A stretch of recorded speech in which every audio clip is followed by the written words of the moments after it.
Alright, so today's ride is with a few purposes. One, I want to scuff in some brand new Tusk Sports that I put on. I've only got about 40 miles on them, and we are doing the PA Wilds ride in 2.5 weeks. So I wanted to get some more ride time on these tires because they're definitely different than, at least the rear is. I had a Tusk Sport on the front already, but I had a Michelin Anchory on the back, and I went with the Tusk Sport this time around.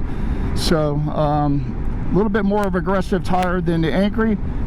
Definitely feel it on my ass with the vibration a little bit, but I think overall it's going to be a better tire. Also, today is sort of, I guess, a second birthday to me with this motorcycle ride. Even though it's a KLR 2022 Adventure, I bought it in July of 23, so I'm a little bit late, a few weeks of from the date that I actually purchased it to having it 2 years. But so I wanted to get out, do a little ride, and give an update as far as my thoughts on the motorcycle itself, my experiences with it, and where we've traveled on various rides. So as I said, I bought it used off of a fellow back in July of 23, and it had 496 miles on it. And correction, it had 396 miles on it. And the guy was an older guy, older than me. Hell, I'm old. But he also had a Suzuki DR650, and he just decided the Kawasaki wasn't for him.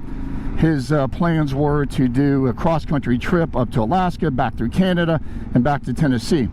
However, when he told his wife that trip was going to take about 3 months, she quickly nixed that idea, so he had a bike that he didn't really need. So I ended up getting this thing at 396 miles with a bunch of add-ons for, at the time, a really good price, because I was beating the out-the-door base prices by $1,500 at that time for the Adventure model. So I went ahead and drove up to Tennessee, and I went with this bike. So the bike only has a little over 4,000 miles on it. So for having it for 2 years, yeah, that's not a lot of miles. But like I said, I get out and ride it occasionally on roads like this, and when we do the BDRXs and that kind of thing. That's why I bought the bike to begin with. It is not a street bike.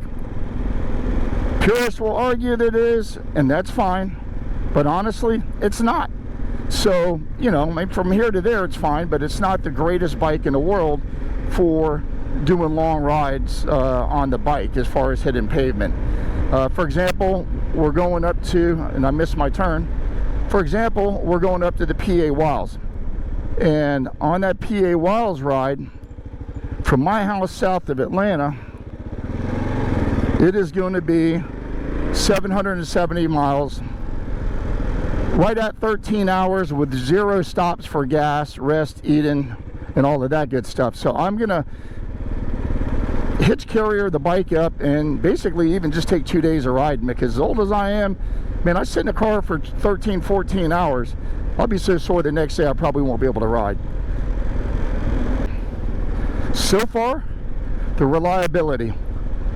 I've changed the oil on it, changed the air filter on it, changed tires a couple of times to try to get to the combination that I like, because the original Dunlops that came with it were pure garbage. Good for street riding, but even for stuff like this, maybe, but if you do any trail riding, they weren't good tires at all. So I swapped the tires out pretty quick and got rid of those. As far as the rideability goes, like I said, I've changed the oil, and that's been it. Now, I have changed the brakes as well, and the rear brake was a mother. One of the hang pins locked up, I mean just seized in there. I ended up having to drill it out. I thought I was going to have to order another one. Kawasaki wanted $400 and something for an OEM. I was able to find a replacement compatible on Amazon for like, I don't know, 50 bucks. And I'll be honest with you, when I got it and I compared it, the quality was probably just as good as the original. It came with pads and everything. Now, I was able to save the threads on the original, so I went back with the original and just put a new hanger pin in there. As usual, Murphy's Law. When something should take you 15 minutes, it takes 3 hours and counting. Rear brake caliper off the 2022 KLR. Front one came off, piece of cake. Changed the brakes on it. The hang pin on this side pulled right out. This side here, not so much. I think it's welded in there. Never been out before. It's almost like Kawasaki put a gorilla on there to tighten it down. Had to drill it out. 3 extractors later, stripped all 3 extractors. Finally gave up and I want to finish trying to drill it out and see if I can retap it. Meanwhile, $42 for an aftermarket one. Way to go, Kawasaki. All right, believe it or not, I was able to finally drill out the other side and actually saved enough thread where the set pin will go down in there. So I'm gonna get a 5/16 tap, try to retap it, and might be able to get back with the original. So give it a shot. All right, so this is the aftermarket one I got off of eBay. I'm sure it's from China. It was $42, complete assembly.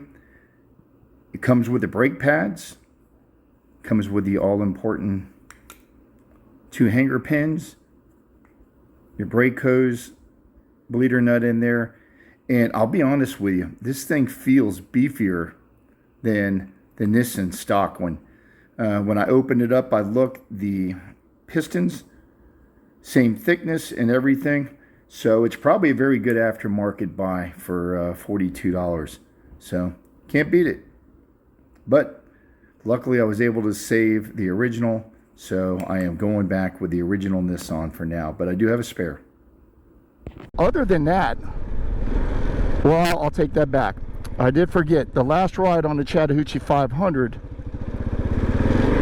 the motorcycle overheated when we got to the top of Brasstown Bald, and the motorcycle or the fan blade had spun off. So the motor would run, but the fan blade it spun off, so I had no fan. Luckily, it was still pretty cool out. We were able to finish the last, I don't know, 140 miles of that ride with no heating issues or anything. So I did have to replace, or I should say repair, the fan motor. So once again, searching the internet, the Kawasaki OEM brands were dang near $300 for a fan, which was ridiculous. So I found a 2023 that was used on eBay for $90. So I ordered that, and I went ahead and I took the fan apart, and I saw where it spun off, and I said, you know what, let me try it. And the fan definitely worked. I put some JB weld on, sealed it up good, and I reinstalled the OEM fan, and it's been working fine. So I do have a spare fan in case I ever run into that issue again. Now, changing the fan motor out was a pain in the ace. You basically have to take the radiator out to get to everything, and all it is plug and play, and then you remount the fan back on the back of the radiator. But the problem is, getting the plug and play hooked back up once you got the radiator going in was tough, because Kawasaki just doesn't give you extra wiring, so it's a tight fit. So that was a little bit of a bear, getting the plug and play hooked back up. All right, so I tested the fan, and the fan actually works. What happened was, I think something got in the fan and jammed it, because this little metal spacer just spun off, and that's basically what happened. So even though it works, I want to go ahead and order, I guess, a new fan assembly, I think. All right, and this is the aftermarket fan. Like I said, Kawasaki for OEM wants over $400 for this fan assembly. Most of the ones I found on eBay were used for over $200. I did find a 2023 that was used, but it works. I plugged it up and got power on it for sure and everything. I got it for $90, but here's what happened on the last one. You'll see in the pictures. This here, it spun off and the fan just came off. So all I did was I went back with the old one and put JB Weld on both sides. The outside covered the nut and did the inside, and that fan works fine. But I do have a spare fan. So knock on wood, those have been the only two mechanical issues that I've had with the bike. Other than that, I love it. I mean, it does everything that I need it for. And what I need it for is basically what you see me riding right now. Am I going to do single track on it? Probably not. Not unless it is a very, very easy single track. I'm just too old for that. And to be honest, the bike itself doesn't sit super high off the ground like a lot of true enduros or true dual sport bikes do. If you listen to some of my other videos, I've got a Ricochet skid plate on it, and you will hear the old ding ding ding from rocks hitting it. Loud enough to hit it where it activates the cardo, where the other guys riding with us could hear the skid plates magical sounds of ding ding ding. So yeah, it's not a single track bike. I'm not saying that you can't, but it's just not something that I would prefer to use this motorcycle for. Definitely a little bit muddy out and a little bit slippy right there. Sort of like a clay road here. But that's also why I wanted to get out and get a feel of these D-Sports. Because if it's wet up there, I've seen some really muddy sections up there. And when it's muddy in Georgia, it's basically about like riding on the rock roads where there's like nothing but ball bearings underneath you.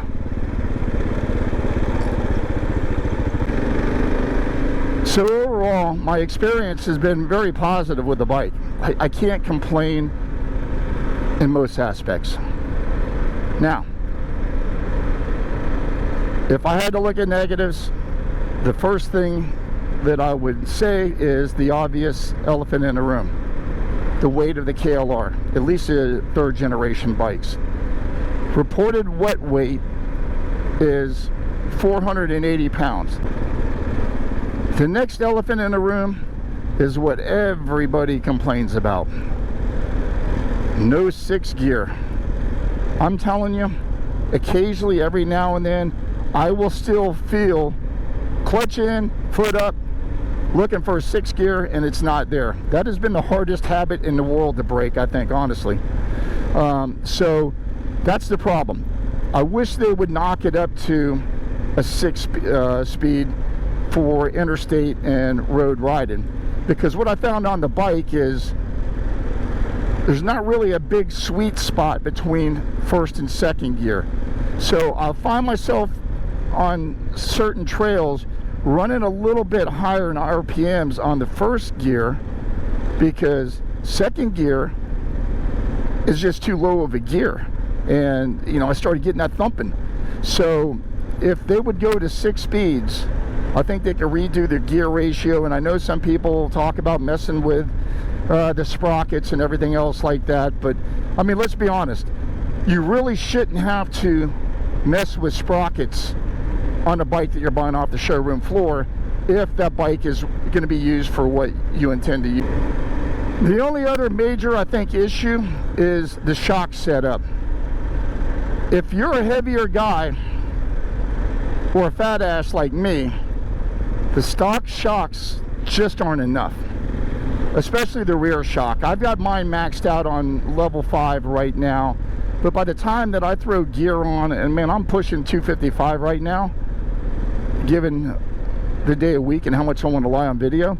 So I will bottom out quite a bit on this thing as far as the rear shocks. Yes, they are upgrades. No, I haven't bit the bullet to the upgrade yet, because I'll be honest, I'm not sure 100% on how much longer I'm keeping the bike. And it's not because I don't like the bike, but man, I'm 64 years old, And out riding by yourself, if you drop the bike, it's a handful to get this thing up. So in retrospect, if I was looking back and really did my research beforehand, honestly, I would probably be riding a DR650. I've had Suzuki's, and Suzuki, I believe, is anywhere from 80 to 90 pounds lighter than the bike that I'm currently on, and basically the same horsepower. So that's a huge difference in the bikes and handling the bikes, being able to lift the bike off the ground, that kind of thing. So like I said, that's probably why I haven't went up and upgraded the rear shock yet, because honestly, I don't know how much longer I want to keep the bike. I mean, I love it. My wife wants me to get rid of it and go to a Jeep. She would even be okay with one of the Japanese mini trucks. And I've been pondering that idea as well. But I still want to keep a bike. It's just that I need a lighter bike and something a little more versatile, because like I said, I don't get out and ride roads like this very often, only when I'm connecting to other trails. So it's not what I bought this bike for.